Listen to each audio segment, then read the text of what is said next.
Hello and welcome my friends to The Flying Kick. I am Savino as always, and today we will take a look at the upcoming School Hero, a small beat'em up being created by the Greek studio Gpoly. I'm not sure they are from Greece, but since Greek is one of the selectable languages in the game, I can just assume. But origins aside, let's talk about the game because this is an interesting one. The first thing you should know about School Hero is that this game is an old school beat'em up from start to finish. Well, sort of. You play as Hero, a newcomer at Sakura High, and unfortunately, you show interest in the most popular girl from that school. Her fans, for reasons you can't understand just yet, took her away from you, and now it's up to Hero to rescue her. Despite using the popular kidnapped girlfriend trope, things here get way more mysterious than your typical beat'em up thanks to an interesting story told through some nice cutscenes. They aren't super professional, but coming from what I can only assume is a very small team, possibly just one guy, they look pretty good and really help to drive the game's story.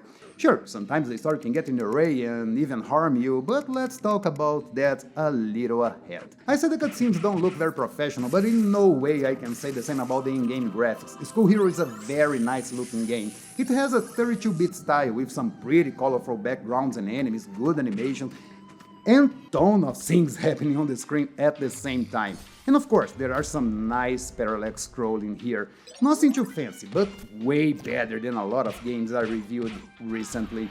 There is some stuff here and there that I don't think looks good enough, like some of the objects don't seem to match the backgrounds, like this trash can over here. I know this could very well be a stylistic choice, but yeah, looks a bit off in my opinion. Sure, the game is still in development, so a lot of things will change until the release, which will be soon, according to the Steam page, so probably next year?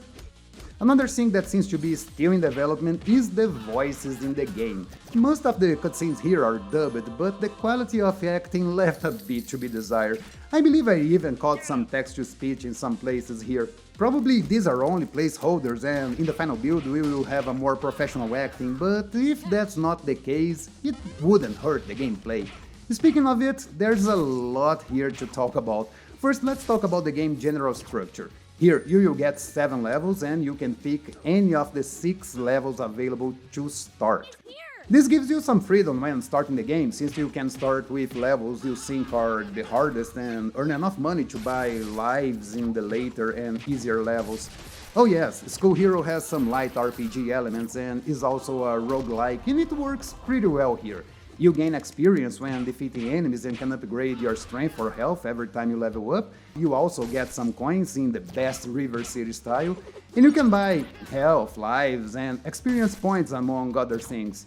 And here is where the roguelike mode begins. You need money to buy continues, and if you run out of cash, it's game over and save deleted. It can be a little frustrating, but unless you go around spending money like there's no tomorrow, you will always have some cash to keep going.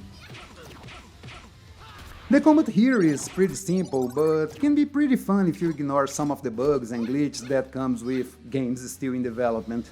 Here you have your attack, jump, special, grab, and dodge buttons. You can't run, but your character moves fast enough, especially when compared to your enemies. You can also hit your enemies while they are on the floor for a very strong attack that will kill them immediately.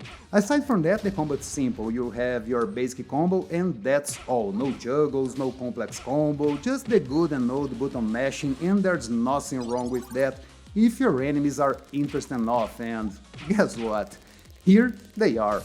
You have a good variety of enemies, from basic cannon folders that will only punch you to Pikachu fans that can electrocute you if you engage with them in the wrong way.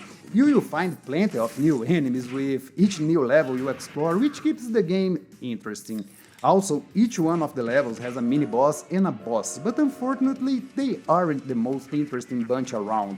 They are the kind of boss that you can only hit in certain moments, which more often than not will make the battle drag way more than it should. There are small problems in the game, like I said previously about the story getting in the way of the gameplay. You see, in a lot of encounters you will get a quick cutscene where the enemies will speak a line or two before attacking you. In these moments, you lose control of your character, and if you're near any hazard, chances are that you will keep taking damage until the cutscene is over. Enemies' hitboxes can also appear too soon in some enemies, so you will take hits before the animation plays out, which is really weird. But hey, these things are a pain to set properly, so that's expected. Overall, School Hero is a fun little game. While I think there are some problems here that needed to be addressed and some moments that I really don't see the point, I can see a ton of potential for a simpler but challenging game that can evoke that nostalgia feeling, but done right, with tons of modern mechanics to make things more interesting and, more importantly, replayable. As I said, School Hero still has no release date, but you can be sure I will let you guys know as soon as it gets one. And that's it for the video, guys. I hope you enjoyed this quick preview. I will be back soon with another video for you guys, and in the meantime, I hope you all have an awesome day, and remember, keep it up.